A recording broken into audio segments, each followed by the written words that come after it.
نحمده ونصلي على رسوله الكريم اما بعد قال النبي صلى الله عليه وسلم الخمر جماع الاثم او كما قال النبي صلی اللہ علیہ وسلم۔ بزرگان محترم، برادران اسلام، معزز ناظرین، آج کل نوجوان طبقہ نشے کا عادی بن گیا۔ نبی کریم صلی اللہ علیہ وسلم نے ارشاد فرمایا الخمر جماع الاثم، کہ شراب تمام برائیوں کی جڑ ہے۔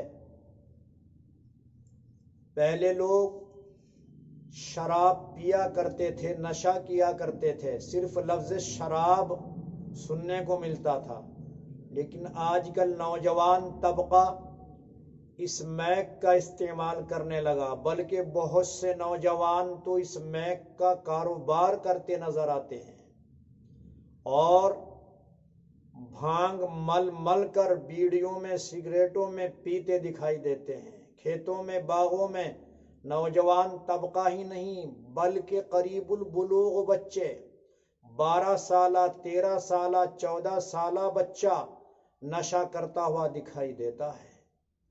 اور یہ ماں باپ کی ذمہ داری ہے کہ اپنی اولاد کی دیکھ بھال کریں، ان کی تربیت کریں۔ 15 سال کا بچہ نشے کی گولیاں کھانے کا عادی بن گیا، انجیکشن لگانے کا عادی بن گیا، سلیچن سونگھنے کا عادی بن گیا، اور شراب کے نام بدل بدل کر لوگ شراب پینے لگے۔ نوجوان طبقے کا برا حال ہے۔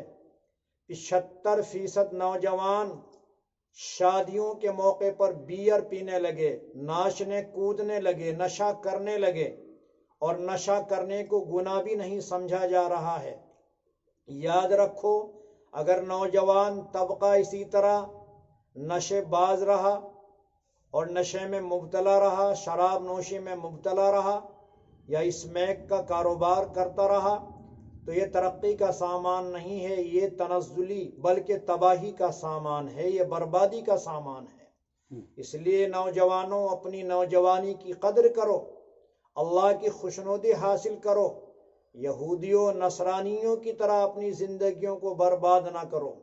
اور ماں باپ کی ذمہ داری ہے کہ مغرب کے بعد، عشاء کے بعد اپنے بچوں کی نگرانی کریں، اندھیروں میں جا کر، کھیتوں باغوں میں جا کر گھاس کا بہانہ کر کے یاری اور دوستی ایسے لوگوں سے کرتے ہیں کہ جن کا کاروبار ہی نشے کا ہوتا ہے، اور ان کا اٹھنا بیٹھنا ایسے لڑکوں سے ہوتا ہے جو نشے کرنے کو گناہ ہی نہیں سمجھ رہے ہیں۔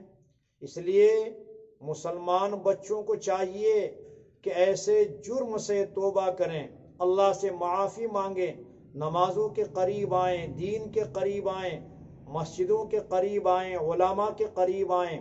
اور ماں باپ کی ذمہ داری ہے کہ خود بھی علماء سے وابستہ ہوں، اپنی اولاد کو بھی علماء سے وابستہ کریں، قرآن اور حدیث کی روشنی میں پوچھ پوچھ کر مسائل علماء سے پوچھ پوچھ کر عمل کریں۔ بہت سے لوگ گمراہ ہو رہے ہیں، دین کے بارے میں بھی کچھ کہہ دیتے ہیں، شریعت کے بارے میں بھی کچھ بھی بک دیتے ہیں، علماء کی شان میں گستاخی کرتے ہیں۔ ائمہ حضرات جمعے کے روز جو بیانات کرتے ہیں ان کو توجہ سے نہیں سنتے۔ 5 وقت کی نماز کی پابندی تو کیا کرتے، جمعے کی نماز سے بھی غافل ہیں۔ تو نوجوان طبقہ اپنی نوجوانی کو برباد کرتا ہوا ہم آنکھوں سے دیکھ رہے ہیں۔ اس لیے نوجوان طبقے سے میں گزارش کرتا ہوں کہ نوجوان طبقہ تو امت کی کریم کہلاتا ہے، ان کی زبانوں پر قرآن کی تلاوت ہونی چاہیے، اور یہ لوگ اپنی نوجوانی کو دین کی خدمت میں گزاریں اور دین کو حاصل کرنے میں گزاریں، دین کے ماحول میں رہ کر اپنی زندگیوں کی قدر کو پہچانیں، اللہ اس کے رسول صلی اللہ علیہ وسلم کی تعلیمات پر عمل کریں۔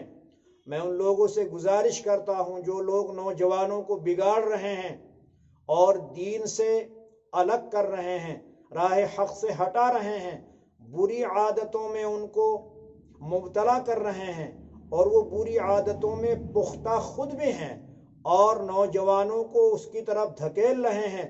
خدا را آپ ایسا نہ کریں۔ شراب کی شریعت میں کوئی گنجائش نہیں ہے، نشے کے انجیکشن لگوانے کی شریعت میں کوئی گنجائش نہیں ہے۔ اسمیک کا کاروبار کرنا حرام ہے، اس پر پیسہ لینا، اس کو بیچنا، خریدنا، ایسی دکان کرنا یا شراب کا ٹھیکہ کھلوانا یا اسی طریقے سے ہر وہ چیز جو نشہ آور ہو، جس سے آدمی کو نشہ ہو جائے، اس کا استعمال کرنا قطعاً جائز نہیں ہے۔ نوجوان خوبصورت بچے، جب ان کے چہروں کو ہم دیکھتے ہیں تو نور نظر آتا ہے، لیکن جب ان کی عادتوں کو دیکھتے ہیں تو دل میں ایک عجیب سا جھٹکا لگتا ہے، ان کی نوجوانی پر ترس آتا ہے، بڑا رحم آتا ہے۔ میں بچوں کے والدین سے گزارش کرتا ہوں، اپنے نوجوانوں کی، نونہالوں کی، جو اللہ نے آپ کو اولاد کی شکل میں نعمت عطا فرمائی ہے، اس نعمت کی قدر کریں۔ اللہ مجھے بھی اور پوری دنیا کے مسلمانوں کو بھی، بلکہ پوری دنیا کے انسانوں کو، غیر مسلم بھائیوں کو بھی نشے کی عادت سے، اس بری عادت سے، اس جرم سے توبہ کی توفیق نصیب فرمائے۔ وآخر دعوانا ان الحمد للہ رب العالمین۔